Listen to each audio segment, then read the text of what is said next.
Joining me to discuss this, president of Crime Prevention Research Center and author of The War on Guns, John Lott. John, always good to see you. Good to talk to you, Dan. This poll, and I've seen it repeated. I've seen it as obviously, I'm sure you have as well. You're very aware of this poll. I've seen the headlines. Oh, well, X amount of individuals want stricter gun control. They want more gun regulation. But the real story is that trajectory. Tell us about this, because despite what it appears to be on its face, actually support for gun control, and even in the wake of Parkland, has been on a steady decline.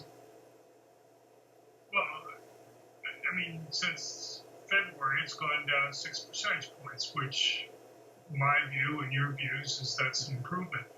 I think I'm not quite as optimistic in terms of the long run. I mean, things were moving against more gun control from the early 90s until you got to, let's say, about 1999. Then there was a big drop after that until you got to 2010.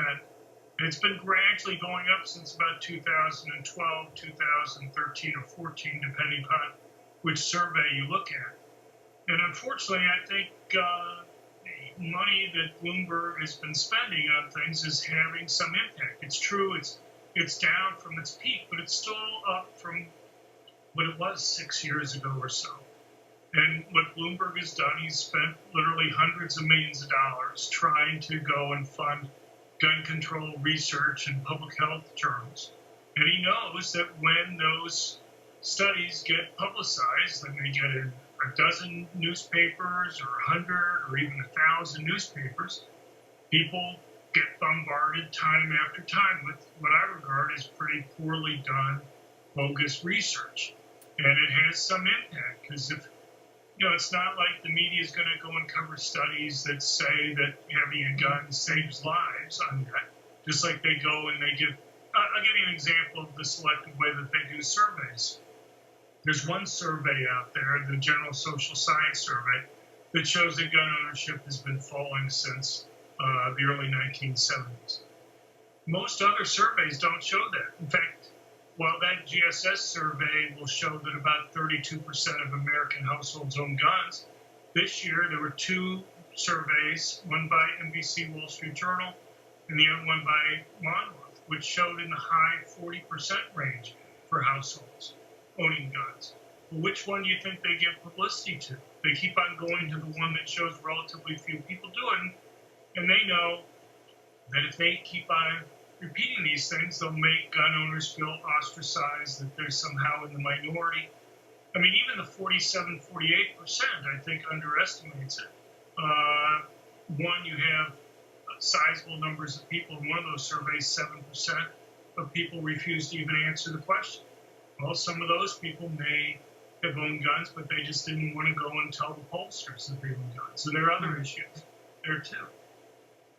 So, but, yeah, and that's I love that. I like that you brought up that one point, because I just know that which I've never have been polled on this issue. I don't think I've ever been polled, honestly, but particularly on this issue. But if someone were to call, just cold call and inquire about firearm ownership, I would completely lie to them. So that's not really, I mean, it's like telling someone the code to your alarm system. I don't want to give anyone that information. And so, yeah, I can imagine how that's not going to be an accurate representation of gun-owning Americans. Well, I'll give you one example.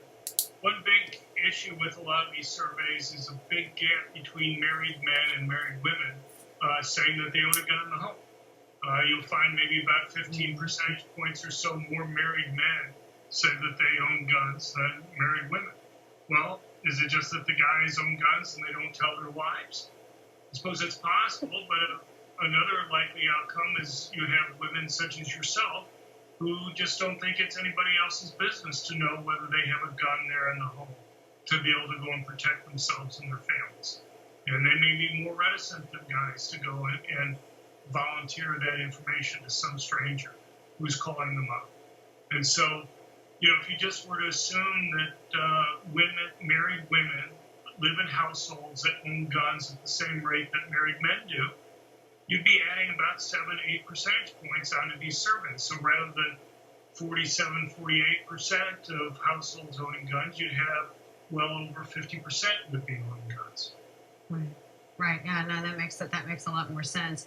You said you're not as I don't know if I'm optimistic. But I am always interested whenever headlines seem to be misrepresented, as I feel that they were in this case with this Gallup poll.